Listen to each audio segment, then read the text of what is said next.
সুস্বাগতম বন্ধুরা, আরএন কিচেনের পক্ষ থেকে আপনাদের সবাইকে জানাচ্ছি শুভেচ্ছা ও ভালোবাসা।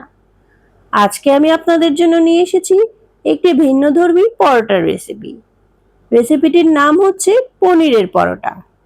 প্রতিদিনের নাস্তায় রুটি খেতে খেতে বোর না হয়ে মাঝে মধ্যে এই পনিরের পরোটা বানিয়ে ফেলতে পারেন। তবে চলুন দেখে আসি এই পনিরের পরোটা বানাতে আমাদের কি কি উপকরণ লাগছে। এই পনিরের পরোটা বানানোর জন্য প্রথমেই লাগছে 1 কাপ পরিমাণের ময়দা অথবা আটা, আর লাগছে আধা কাপ পরিমাণের পনির। আমি দুটো পরোটা বানাবো, সেই মেজারমেন্টে আমি সবগুলো উপকরণ নিয়েছি। আর রয়েছে স্বাদ মতো কাঁচামরিচ, পেঁয়াজও অ্যাড করতে পারেন। আর রয়েছে চাট মশলা।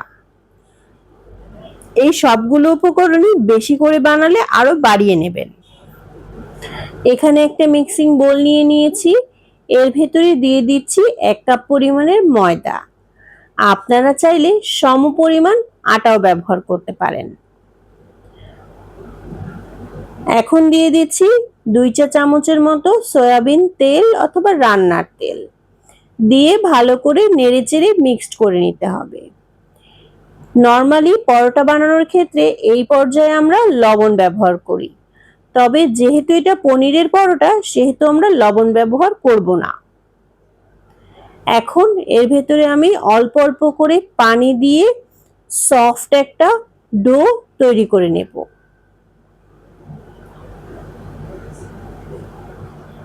ভালো মতো মতে নিয়েছি, নরম একটা ডো তৈরি হয়ে গিয়েছে। এখন আমি এটা 10 মিনিটের জন্য রেস্টে রেখে দিচ্ছি। এখন পরোটার ভেতরে যে পুরটা ব্যবহার করব সেটা তৈরি করে নিচ্ছি। পনিরের ভেতরে দিয়ে দিচ্ছি কাঁচামরিচ।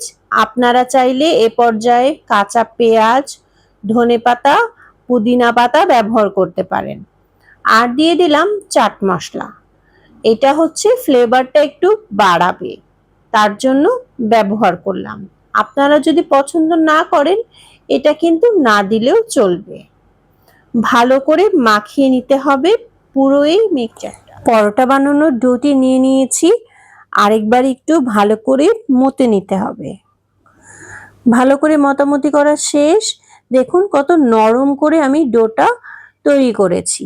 এখন দুটো ভাগ করে নিচ্ছি, কারণ আমি দুটো পরোটা বানাবো। এখানে দুটো পরোটা বানানোর মেজারমেন্টে সবকিছু নেওয়া হয়েছে। এখন হাতের সাহায্যে এইভাবে রুটির শেপটা একটু বড় করে নিতে হবে। এটা ভিডিওটা দেখে বুঝে নিতে হবে আমি কিভাবে করছি। এর ভেতরে এখন দিয়ে দিচ্ছি আগে থেকে তৈরি করে রাখা পনিরের পুরটা। এভাবে গোল করে রুটির ভিতরে দিয়ে দিতে হবে, দিয়ে আস্তে আস্তে পরোটার মাথাগুলো টেনে এভাবে ভিতরে বন্ধ করে দিতে হবে।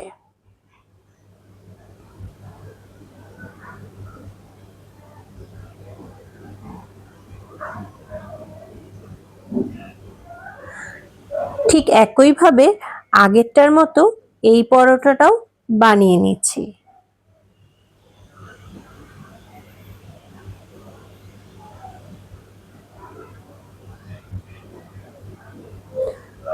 দুটো পরোটা বানানো হয়ে গেলে এর উপরে দিয়ে দিচ্ছি ময়দা।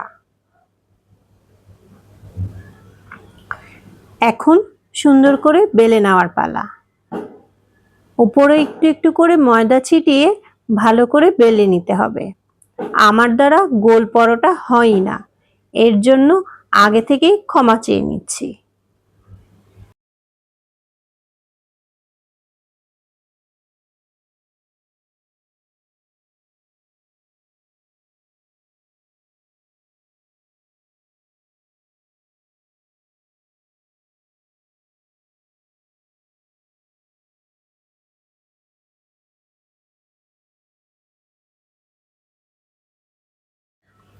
এখন চুলায় একটি প্যান বসিয়ে নিয়েছি, এর ভিতরে অল্প একটু তেল দিয়ে দিচ্ছি।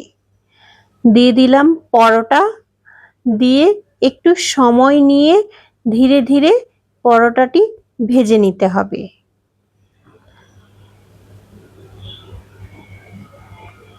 পনিরের পরোটা ভাজতে একটু সময় বেশি লাগে, কারণ পনিরটা আগে থেকে রান্না করা না। অন্যান্য পুর দিয়ে যেই পরোটাগুলো আমরা তৈরি করে থাকি সেগুলোর ম্যাক্সিমামই পুরটা আগে থেকে সেদ্ধ করে বা রান্না করে নেওয়া থাকে। পনিরের ক্ষেত্রে সেটা তো সম্ভব নয়, তার জন্য যখন পরোটাটা সেকবেন বা ভাজবেন তখন এই দিকটা একটু খেয়াল রাখতে হবে, একটু সময় নিয়ে ধীরে ধীরে ভেজে নিতে হবে।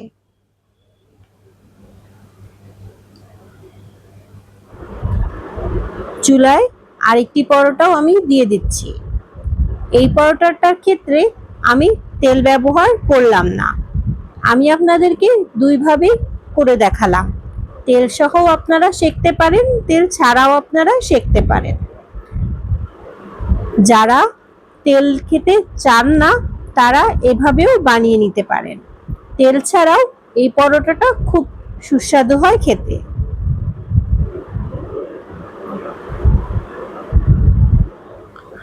তৈরি হয়ে গেল পনিরের পরোটা। সকালে কিংবা বিকালের নাস্তায় এই পনিরের পরোটা একবার হলেও বানিয়ে দেখবেন। দেখুন কত নরম, তুলতুলে এবং চিজি পরোটা তৈরি হয়েছে। যারা পনির ভালোবাসেন তারা অবশ্যই একবার হলেও ট্রাই করে দেখবেন এই পনিরের পরোটা। তবে আজকের মতো এখানেই বিদায় নিচ্ছি, দেখা হয়ে যাবে নতুন কোনো রেসিপি নিয়ে। সবাই ভালো থাকবেন, আল্লাহ হাফেজ।